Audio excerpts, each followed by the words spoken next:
Life is an amazing podcast, and it is presented and hosted by myself, Caro, and my sweet dog Sparky. Give it up for him. I hope you're ready. Enjoy. Alrighty, people. Welcome back to another episode of Go For Your Life. I have a direct connection from Amsterdam to Santiago in Chile with Edgar, or Ed. Hello, welcome. Hi, everyone. So this interview for me is super cool in the sense that I don't know you at all either. Like we don't know each other at all. We just, so Ed runs a business called Fermentemos. Fermentemos. You are Fermentemos Ed.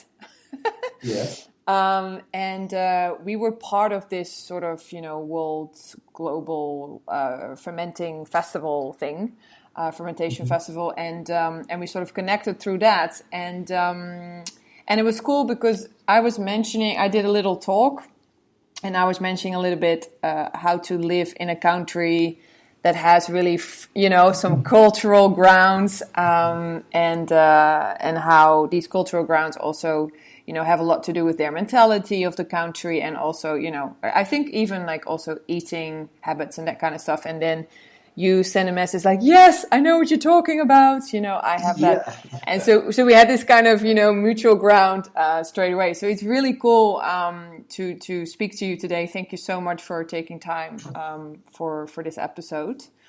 I really appreciate it.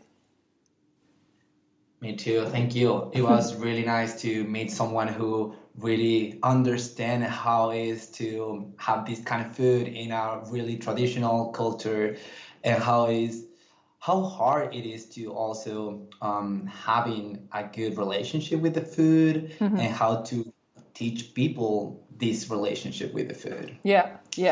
This is how I understand. Like when I understand food, I was living in the US. So there in Colorado, I was understanding how all this ferments food works in your health. And I was oh my God, this is really a thing. This is really something that I have to come back to my country and introduce to my family, to my friends. That is how Fermentemos started. Just trying to teach my friends and my family and say, okay, you can eat fermented vegetables and would be so good for your health. And it's, at the beginning, the people say oh my God, I can't believe that I'm gonna eat something really, really with a flavor, with all these bubbles too. And then they realize that it's really good for them, their health, and they improve the health. And they say oh my God, I was eating for 1 week and my health changed. That's real fast. And then I realized that something bad is happening with the food, also with the idea of traditional food. So that's how I'm trying to make this traditional food, but ferment food. Yeah, because to quickly introduce, your business. So you, your business name is Fermentemos as well. And I will make sure that people can find you on Instagram. I'll put it in the notes. But you were just chatting, just before we started this chat, you were mentioning that you started your business in pandemic times, basically, right? So did you start it in March or something this year? Yeah, that's right. March. And tell us a little bit about how did you where did the idea of starting your business? Because you only work with fermented food, right? That is your main business. Yes. Really. Yes. How did it start? And give us a little bit of because the images, by the way, on Instagram look amazing. I checked out your videos, and it's the colors. Yeah. It's wonderful. It's so beautiful. So I'm excited.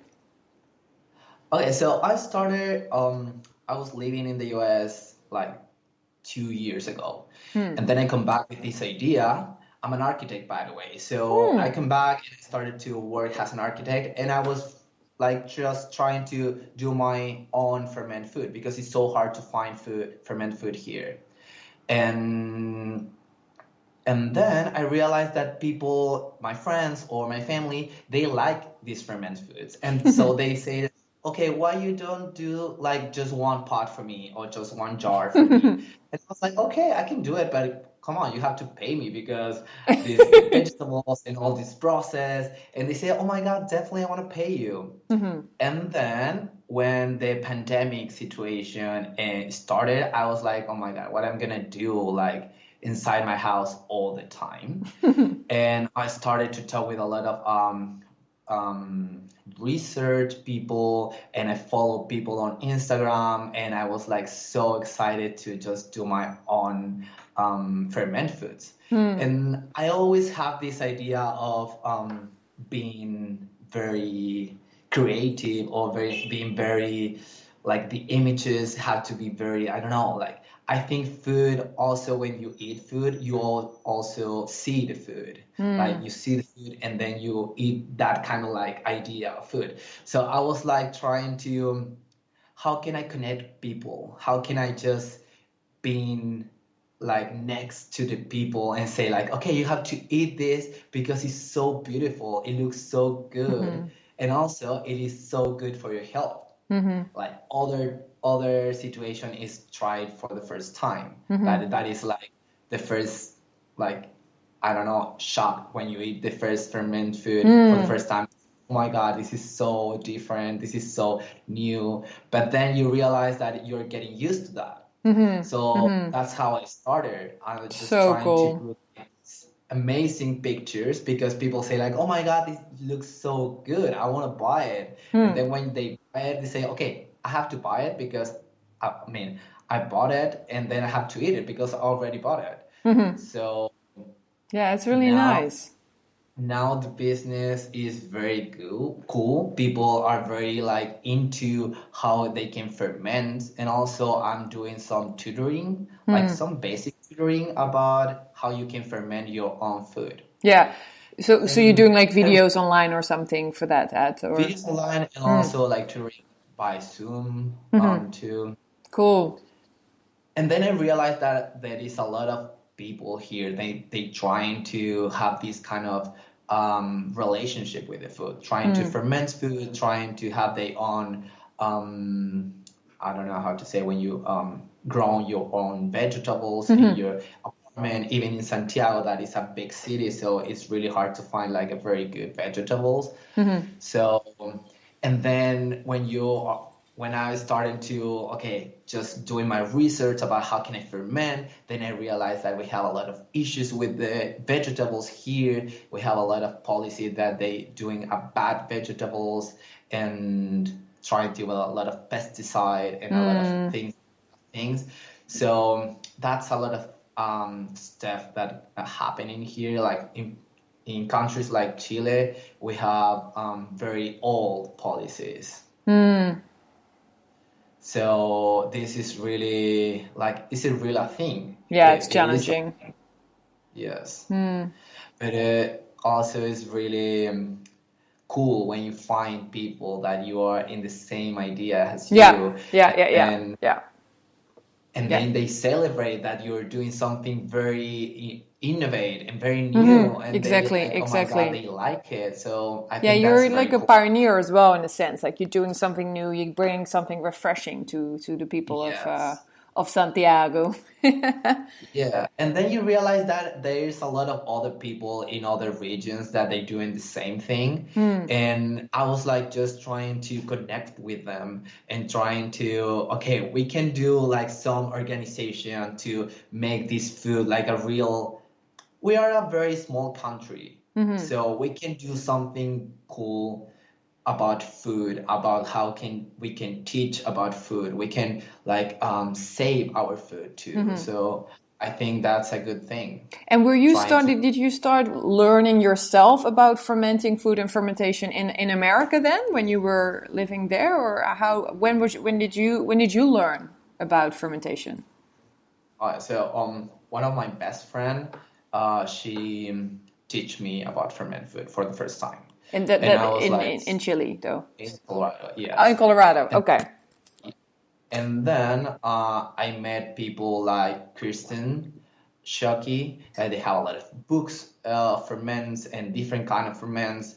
and she teach me like a lot of things too. And I have a travel with her. We came to Patagonia together, and I found really cool how she just like the relationship that she has with the food and with the ferment foods is another level. Like she always eats ferment food. She dehydrated food and to bring it here. And I was like totally, oh my God, this is so new. This is so like definitely we have to do something like this.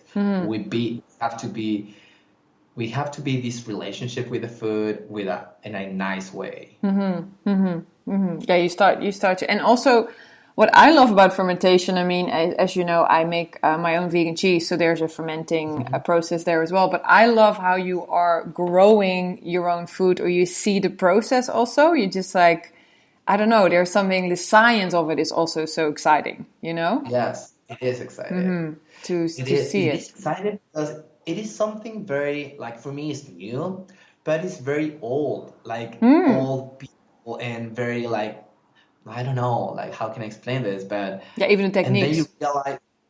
you realize that how can we can forget this in this time? Yeah, How can exactly. How was it lost? Yeah. just having this like a good relationship with this kind of food and then pass to this fast food that is a really bad food for your Yeah, health, yeah, and yeah, yeah. then trying to come back this again and trying to bring this again to the culture is very interesting, And this is because I important. was talking with my grandma Ah. about food sometimes, and I was like, okay, you can eat this. And she was like so excited because she liked it. And then she realized that, oh my God, I was eating this when I was very child. Like Exactly, right? my Yeah. mom, Yeah. do that. And I was, of course, definitely. How can you preserve food if it's not about fermented food? Yeah, of course. Bring it back. Bring back the fermentation. Bring back the Yeah. good old days. That's so sweet also for your grandma. But just quickly for listeners who don't really know about fermentation or fermented food, like what is the health benefit for people to eat fermented food? Okay. So probably the principal benefit is that bring all these microorganisms to your good, to your, it's a good, right? So you could process these probiotics and prebiotics, and they process in a better way all the nutrition that you eat. When you eat food, not all the nutrition stay in your body, because you have to be all this microorganism to eat all this nutrition and and they select, okay, this is stay and this is gone to your natural process, you know. And then when you eat fermented food, you increase all these good microorganisms, so they can select in a better way all the nutrition to stay in your body.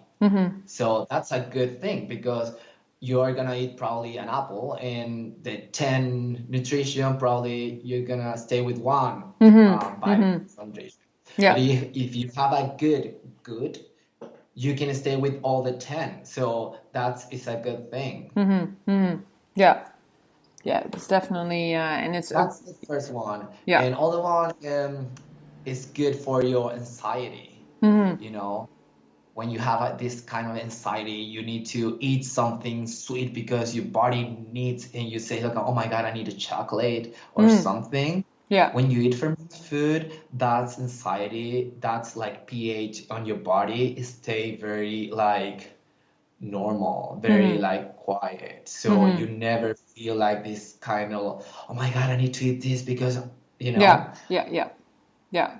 So that's a good thing. And would you say that you do you eat only fermented food, or you're still like combining fermented food with also just your actual normal food and Yes. your veggies?